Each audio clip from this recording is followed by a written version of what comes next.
Looking for nerdy news? You're in the right place. Ah, great. This guy's gonna be late again. This is the Nerdy News Rundown. I got plenty of time. On today's show, Deadpool 2. The new trailer has arrived. We're going to break it down. Deadpool 2. I know it's redundant, but we want to talk about those screenings. Infinity War. Is Captain Marvel going to be in this movie or not? We're going over all of that and your questions. I'm gonna be late! I'm your host, Josh Lucas, broadcasting live from... Due to inclement weather conditions, today's show will not be taped at Uncanny and instead will be taped from the safety of Josh's house. Yes, I did just speak in the third person. Let's get this show started.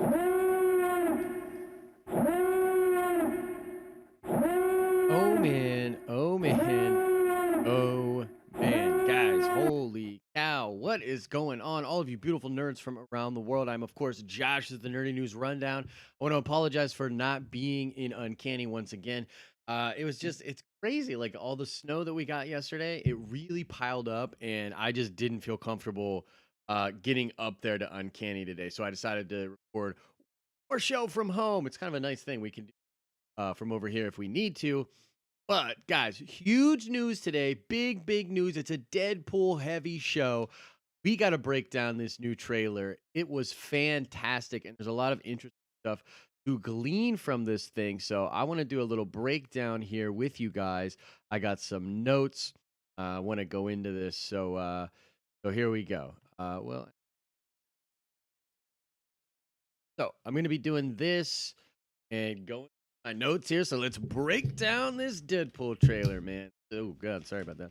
This is gonna be pretty cool. Okay, so obviously right away you get the cheesy music, Joe Pinder, the moment with him, which is really funny. And the reason I like this so much is because it's like, of course, Deadpool doesn't actually have like a car to get around in. You know, I love that he's got Joe Pinder literally in the taxi cab still. So that's just kind of a fun thing. Very Deadpool.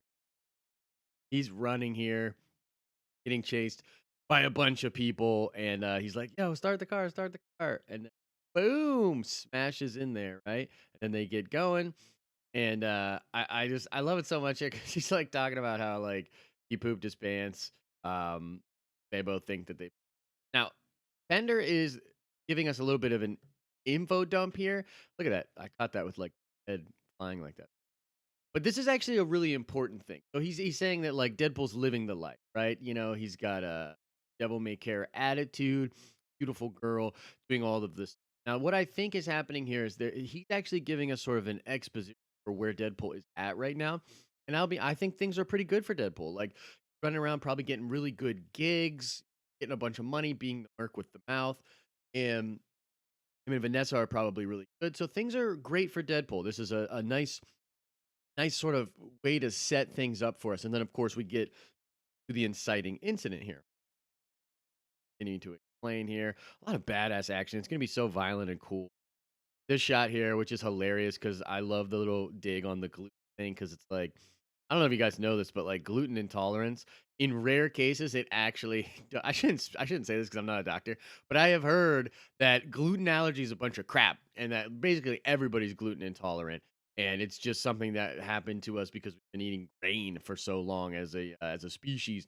There are some people that are a little more sensitive to it than others, but gluten allergy for the most part is apparently bullcrap, and I love how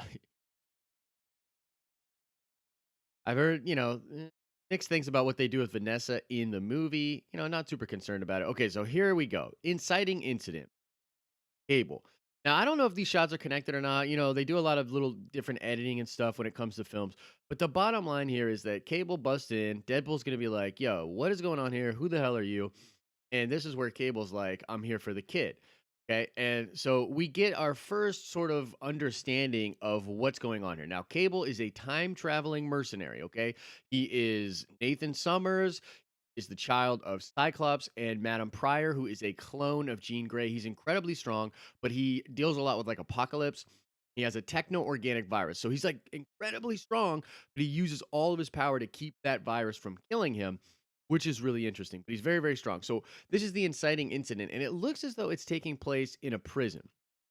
Okay, you see the kid with the prison suit, you see Deadpool there with the prison suit, and I have a couple different theories about what exactly is going on here. But the bottom line is that Cable is gonna just kick Deadpool's ass. Now, I think that it's an interesting thing to sort of focus on this kid who is probably a mutant that either gets his powers sort of used by Strife or Mr. Sinister or Apocalypse, or perhaps this mutant becomes one of the horsemen of the apocalypse, something very bad, futuristic style. Cable's whole thing is stopping bad things from manifesting in the future, and he's constantly trying to kill Apocalypse. So who knows if if they'll like spell that out there explicitly, or if they will sort of have that carry over from the comics. But that appears to be what is going on here. Cable's coming back in time, and he's here to kill this kid. He wants to kill the kid for some reason that will happen in the Deadpool. Whatever reason is like, no, we got to save this kid. Now, what I'm interested in here is like one of two things are going on. Either Deadpool is just randomly in prison and he gets to come into prison with this kid who we're going to see here in a couple shots, or he goes to prison on purpose to try to break this kid out. And we get like Vanessa is talking to him here about like a kid and how it's like good for you and all that, right? Um, and this is okay. So this shot right here appears to be where this kid is showcasing his powers, perhaps where they're manifesting for the first time. And you have this arc here where, for whatever reason, Deadpool does not want to just let Cable kill this kid. So that is the crux of the conflict. It's a Cable versus Deadpool thing. Now, Cable beats Deadpool's ass in prison, literally destroys that dude, which makes sense because Cable is like, tough as nails, and he might even have some help, but he's a one man wrecking crew. So he could literally be doing all of this on his own. And this is where you get Deadpool realizing he needs to build a team, which becomes X Force. Really, really cool stuff. Um, this shot is crazy with Cable just scaling the wall with his metal arms. Looks so badass. Uh-oh, we're having loading problems. Performance issues. Uh-oh. Of course that's what happened. Live to tape, that is. Okay, the kid with the double fingers, you know what I mean? You get your cast of characters crew. That was Negasonic, Teen Warhead, of course. Blind Al. He's in the chair there. We're having a lot of fun here with the X-Men stuff. But it's cool that I appears this is the exact same location. This is the location, and they're in there messing around on the actual set that most of the X-Men films were on. That's pretty cool. I wonder if they'll make any laughs about the budgets. And we're seeing Domino, we're seeing all of these characters, Terry Cruz's character. Ooh, interesting thing. I wanted to stop here. X-Force, right? So I wanted to stop here. There is that shot of the photograph, and that photograph is actually of Peter. It is of Colossus. So we're going to be getting a look at Colossus. It would seem as a actual person. So we only got him with the effects and whatnot in the first film. It would appear as though we're going to get a look at him, at least in the picture form, but probably just him hanging out as well. I don't see why they wouldn't do that with practical effects. They have an actor now playing that guy. That was in right there, that little shot. X Force. Yeah, absolutely. Super funny stuff. But this was a big deal for people because we knew we were leading to X Force, but like we're going full on X Force with samurai fighting things out, but it looks dope. This looks to be some kind of facility, maybe getting another mutant out of prison, out of some kind of thing. That could be really, really cool. Shooting up a funeral, which seems kind of whack. Cable there. And then you get your usual like shtick, you know what I mean? Your usual Deadpool stuff. Negasonic looks dope. I bet we won't get Negasonic Teenage Warhead till towards the third act, though. That's just my guess. Um, Kind of just more Deadpool humor here, talking about the sister to the traveling pants, Domino. I'm actually really looking forward to Zazie Beetz' Domino. I think she's gonna kill it. Then you have this thing about the third movie and all that. Kind of just a little bit of fun there. So that's an interesting thing. That's my breakdown of the trailer. My thoughts on it are that it looks incredibly dope. Action looks well paced. Cable looks cool. Glad we're getting X Force. That's amazing, actually. Because not a lot of people knew. They were like, well, like I said, we're going towards X Force. That might be a future. This is the exception of the X Force. Now, in the comics, Cable eventually joins the X Force. So that would be really cool. Maybe they can bury the hatchet by the end of the film. I don't know. Like nobody knows who this kid is. It's very cable like though for something like this to happen. He's coming back to kill this kid because of something that happens in the ramifications in the are often the motivation for Deadpool. So one other thing I want to talk about when I get to this trailer, before I get into the screening news, there were reports out there that there is secret cameos went into LA and shot for like over 2 hours to do a specific cameo. People are really wondering who this cameo is, what's going on. The actor that played Pennywise is one of the, and is X Force, by the way. I'm blanking on his name right now, but that's pretty cool. But I actually believe that it is Hugh Jackman and that we will be seeing Wolverine in some way in the movie, even if it's just like a thing where it's like actually Hugh Jackman and break the fourth. No, I'm not coming back or something like that. I think it could be really cool, maybe post credit scene, but I highly doubt we're getting Wolverine like in the movie. But I did want to mention that because that's what's going on. But guys, what do you think about the trailer? Before I get into the next topic, I want to know what everybody thinks about the trailer. What did you think about it? Did you catch anything I didn't go breakdown? Are you so excited for X4 specifically? That seems really, really dope. I'm pretty pumped for the movie. What do you guys think of the trailer? Is it good? Is it bad? Is it ugly? Definitely want to know everybody's thoughts about all of that in the comment section below. Okay, now let's get into our next topic of the day. It's Deadpool 2 again. I know, right? Here we go again. More Deadpool 2. Now, this has to do with the screening news. This has been a story that has developed over time. A lot of different junkets, a lot of different places are picking this up. They went with this. I spoke to it because I thought it was very interesting. I think the fear out there is that when Tim Miller left Deadpool project or the sequel, people were really worried that that was going to take some of the heart of the film out there. I'm right there with you. Remember, I even said in that video, I secretly hope Deadpool 2 fails because I'm such a big Tim Miller fan and I'm not a big fan of Hollywood coming in and no, we know best and that sort of stuff. But the reports out there now is that that is not true. So whoever that was, and by the way, film's subjective, right? So there were screenings, there were probably people in the screenings that didn't dig them. Maybe that's where some of it came from. Blogger guy that went on Twitter and talked about this, apparently he's not really like legit, and so you have to take that with a grain of salt. They did more recent, and one of them was in Dallas, and Collider reported on this. Go check out Collider; they did a good down of it. But one of those two screenings of different versions of the films with probably slight different plot twist, not twist, but like different takes on things in the film. And the one scored a 94, and the one 98. So a 98 is ridiculous. This is even higher than the first film. I mean, the trailer looks fantastic, which is right. But reports out there are that this actually has screen high score. People love this movie.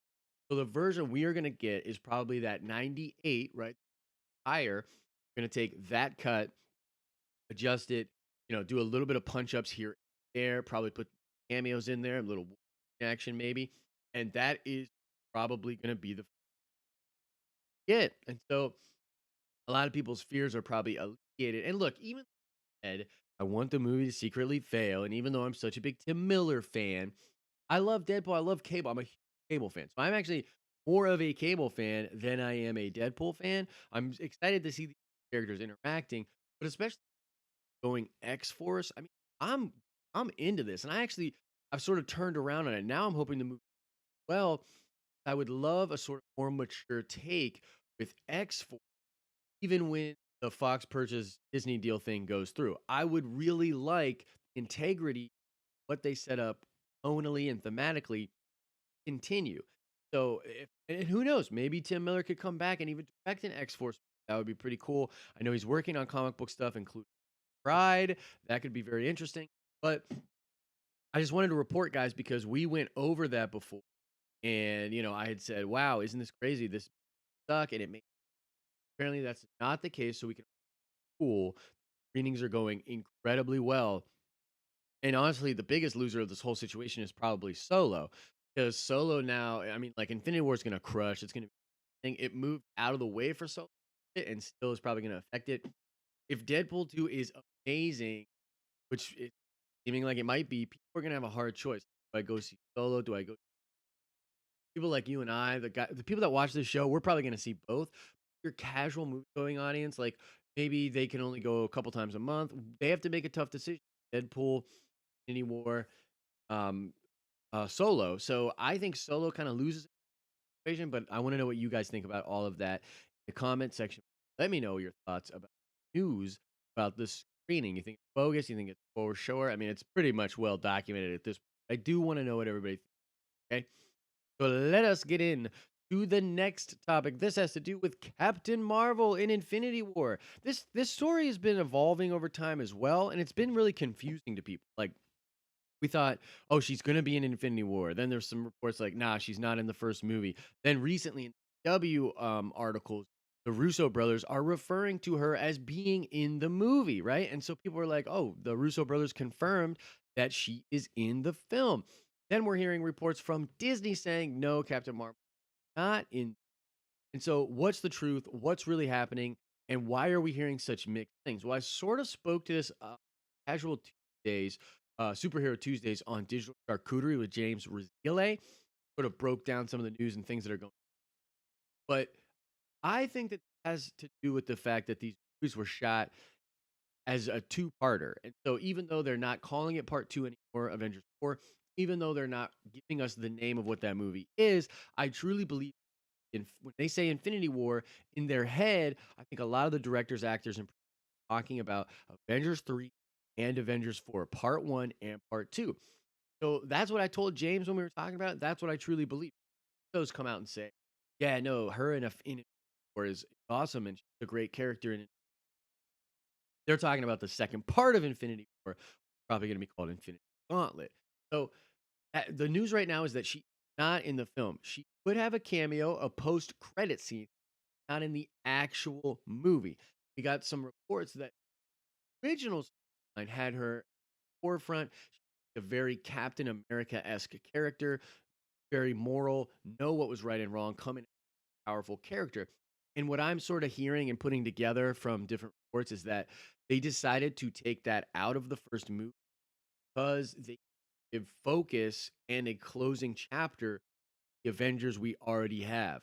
This this two-part film here, the big closing of this chapter, this book called the MCU. So when you introduce a character that we have never met before and make her a dominant player in this and very Captain America-esque, that would sort of detract from the assembled nature of the Avengers, the conflict we already have established, relationships that the characters have with each other, the intimacy that we have seen out the MCU. So I think it was a smart decision to actually take her out of the first film. I think she's going to play a huge role in Avengers 4, which is the second half of this. I think moving forward, she's going to be there in the general. So I'm very excited for that. But guys, I wanted to clarify this because it's really confusing. So that's sort of my thoughts on it. My thoughts as far as like why this happened. Why are we hearing mixed reports? It's very possible she comes in as a cameo. I have said over and over again, and I'm gonna say, I think we're getting Sam Jackson and Captain Marvel as a post-credit scene, a homage to the original Iron Man post-credit scene, the first post-credit scene with Nick Fury. I think that's what we're getting at Infinity War. Holy crap, we're right around the corner from that thing. It's going to be really dope. But I wanted to clarify about this Captain Marvel news. What do you all think about this? Do you agree that like the confusion is coming from the production of the film? Because these guys literally just got done wrapping Avengers 4. They're doing reshoots and setups here. But Avengers 4 is fresh in their mind. So when they're doing press nowadays, I think about Infinity War is this big thing, and it's getting excited for the next chapter, which Infinity War Part 1, Avengers 3. So let me know all of your thoughts about all of that and more in the comment section below. All right, we're going to finish off with one more Infinity War story. This has to do with characters. Now, this was something I also ran with last week, talking about the possibility of the characters, Coulson, Daredevil, all of these different characters, the possibility of them cameo or having some hoorah in the movies. Now, recently, Russo brothers were doing an interview in France, and they were asked specifically about this. And the answer they gave was, it made complete sense, but it also sort of crushed my hopes and dreams of having these characters in the movie. They said we are already dealing with plus movie characters. It's logistically hard to fit in these characters from try to make sure They are. And I've been talking about this recently. What they are doing with Infinity Precedent, like, how are you going to have time for all of these characters? This was a fan question on. It's a good question. How are they going to handle this? Grouping them together, having one through line story, having Thor play this major role, having Thanos play this major. Those are very important DNA of the movie, the narrative, the flow, right? And if you throw these other characters in there, it does tend to muddy the waters, make it a really, really hard narrative, even harder to grasp and understand. And then you have all these questions, there's logistics and like that. So it appear we are not getting them any sort of story way. Now, I am holding out hope for like bizarre pull away shots of all sorts of different characters. This is a comic book thing I've been talking about this flash page cuts around the world showing one event from multiple angles. Show me Moon Knight in Egypt, like just watching these down. Show me Daredevil on the roofs of Hell's Kitchen checking this out, even though that wouldn't make sense because Daredevil's dead right now. But like, I am holding out hope for that sort of a thing, maybe with the Agents of Shield and some of the TV characters. But I wouldn't hold my breath on it, guys. It would appear that from this interview over French junket, that the Russo brothers were like, "Nah, we're not interested in that at all. What we're already doing is difficult." Now, real quick too, Joe Quesada did speak story about a goodbye for Coulson if Shield goes away. If Agents of Shield does not come back for another season, they have planned a very good way to give Phil Coulson a goodbye in his diligence as far as his connection to the Avengers and the MCU characters. But that might be totally separate. That might be a totally different thing than the movie might happen on the television show. So let me know what you think about that, guys. Are you super sad that we're not going to see characters? Makes sense. I want to know what you guys are thinking about that. So hit me up with that in the comment section below. All right, we got our last topic of the day. Fan questions. This is all about Game of Thrones. This is for Laura LaPlante. Hit me up on yesterday's show talking about how she's in Game of Thrones news. And so I want to talk a little bit about Game of Thrones, go into a piece of recent news. Now, one of the reasons I have not been covering Game of Thrones recently is because like there's just nothing concrete to cover right now, and the leaks and stuff really upset me. Last year, I accidentally read, and it was October of 2 years ago. I read all these descriptions for the episodes, and so they were slightly changed for 7. It was still brutal, man. Like I knew certain things that no, I'm actually super salty about that still. So I'm not like going in there and looking at like Game of Thrones stuff hardcore. I love this show, and I don't want this last season ruined for me at all. I don't want it ruined. And even if you're looking at like Fury Crafters, Watchers on the Wall, which is a great website, looking at any of this stuff, you have the possibility to be spoiled because they might not even know it's a spoiler. It might get presented to them as a theory, or some people are really kind of they'll grab a and they'll present it as a theory or something, right? They sort of deconstruct it and try to make content based around it, and that really, really. So I haven't been covering it. Also, hoping by the end of the year, we're working really, really hard on this channel. We're expanding stuff. We have all sorts of ideas. Thank you guys for it. You guys have been amazing. Patreon support. You guys are awesome. We need to grow that Patreon number by the end of the year. We need to just, in general, grow the channel by the end of the year. But I am hoping by the end of 2018, we will have some serious funds and some serious production that we can put in Game of Thrones type show coverage of the last season because I love that show. I definitely want to be pumping out great Game of Thrones content. That is where my head is at with that. That's another reason why I really want to grow as a channel. Now, recent news, and I went to Watchers on the Wall, just picked the top story. I want to talk to you guys about it. So, recent news came out that due certain location in Spain that they're shooting at, I think that the Dragon Pit is going to make a return this last season. Significant for a couple of different. What people are thinking is that this might have some epilogue type of scene.